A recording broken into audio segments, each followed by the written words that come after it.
Hi there, this is the Tata Tigor EV that I have been driving for the past few days, and right now the car is charging from that ABB wall box you can see over here. It is charging using the alternating current combined charging system 2 ACCCS2 charger, and this wall box is rated at 22 kilowatt hours per hour charging speed. However, this Tigor EV is only charging at 3.2 kilowatt hours per hour. And there are a multitude of reasons for this. Now, I'll just open the car and show you the car charging.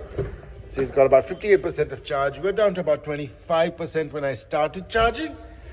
And the reason why it doesn't charge at maximum speed is actually quite complicated. There's no one reason. In fact, it's not just the Tigor EV, it is also cars like the Jaguar I-Pace or even the Audi e-tron. They do not charge at the maximum speed, in India at least, that these wall boxes, alternating current wall boxes can provide. And there are a multitude of reasons why, and I'll get into that in this video. So keep on watching for those reasons. Hi there. So now the Tigor is all charged up. I'd like to explain why this particular car cannot charge at beyond 3.2 units per hour. There are a couple of fundamental things to understand, and you cannot charge at 3.2 units per hour using alternating current. If you use a direct current fast charger, and direct current always charges batteries faster, because even when you're using alternating current, the current will be converted inside the car to direct current. Now, it's not for me to explain the differences between alternating current and direct current. That's going back to Nikola Tesla and Thomas Edison, but that's something else altogether.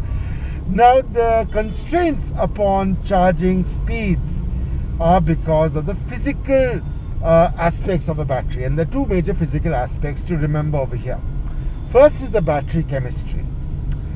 Now, this car, like most passenger cars that are electric passenger cars, uses something called lithium NCM or NMC, sorry. That is lithium, nickel, manganese and cobalt, which are the main elements in the battery.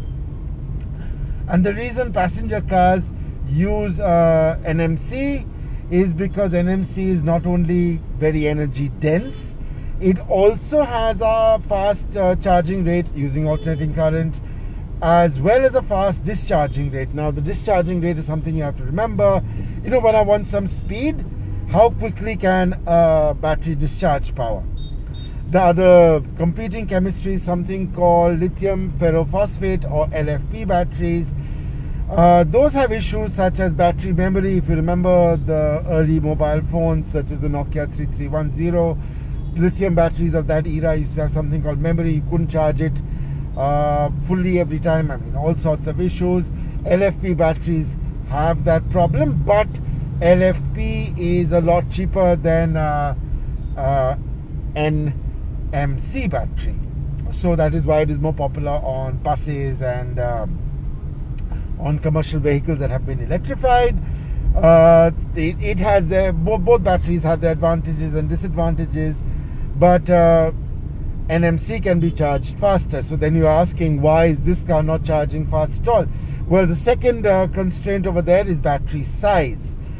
This only has a 26 kilowatt hour battery, and if I charge it at the full rate of 22 units per hour, the battery will get overloaded. It could heat up and it could damage itself. Now, you remember the time when mobile phones were catching fire on planes, and the reason you're not allowed to take power banks in your checked-in luggage on board aircraft is because lithium batteries, particularly poorly made lithium batteries, have this habit of lithium forming crystals, and those crystals break through the barriers, break through the battery cells, and that could create not just swelling and eventually fires. So if I overcharge a battery, particularly a smaller battery, if I charge it too fast, it could damage the battery and it could potentially cause a fire. So manufacturers want to remain safe, and they do not want the battery to get damaged, obviously. So there is that. So this is a smaller battery. It charges only at 3.2. Now, when the Nexon with the extended range Nexon EV comes out, it will probably have a larger battery in the mid 30 unit, and that obviously being slightly larger could charge at maybe 7.2 kilowatt hours per hour, which is another format.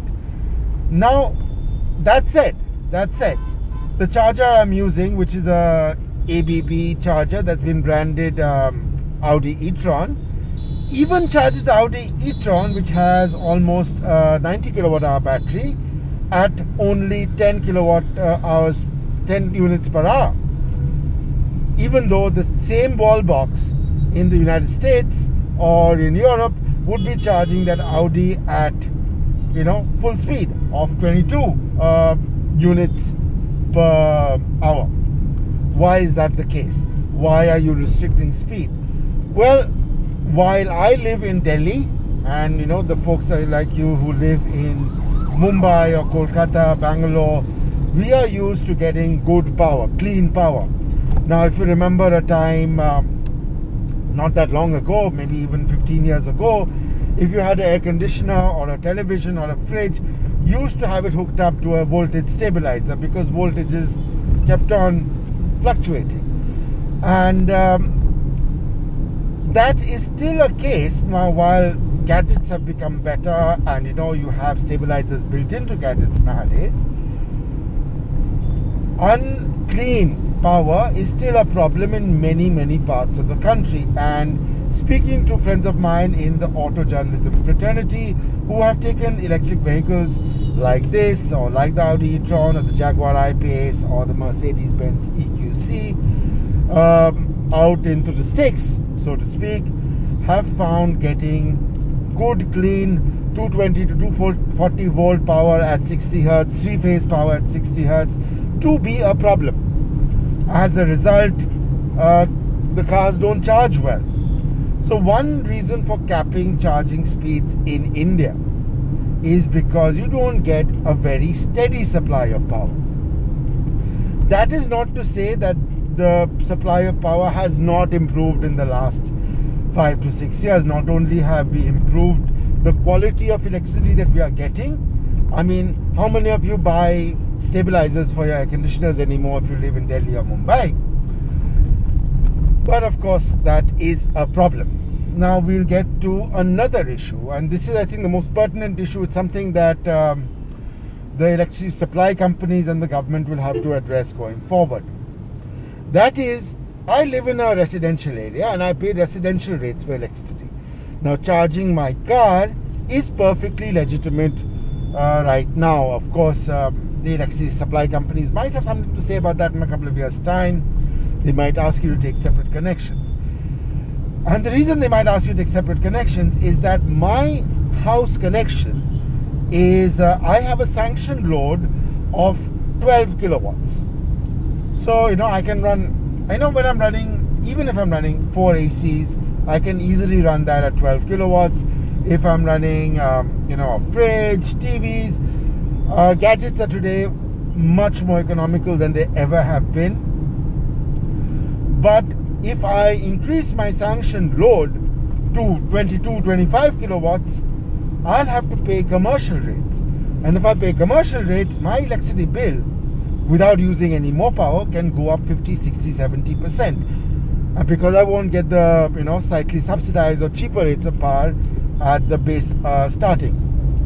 So that, I think, is the biggest problem. That's another reason that even Audi has capped charging rates for these wall chargers that they are installing in people's homes. So if you buy an Audi e-tron, you get an Audi wall charger, usually at 7.2 kilowatts, or you can get this particular e-tron charger by ABB, which can go up to 22 kilowatts.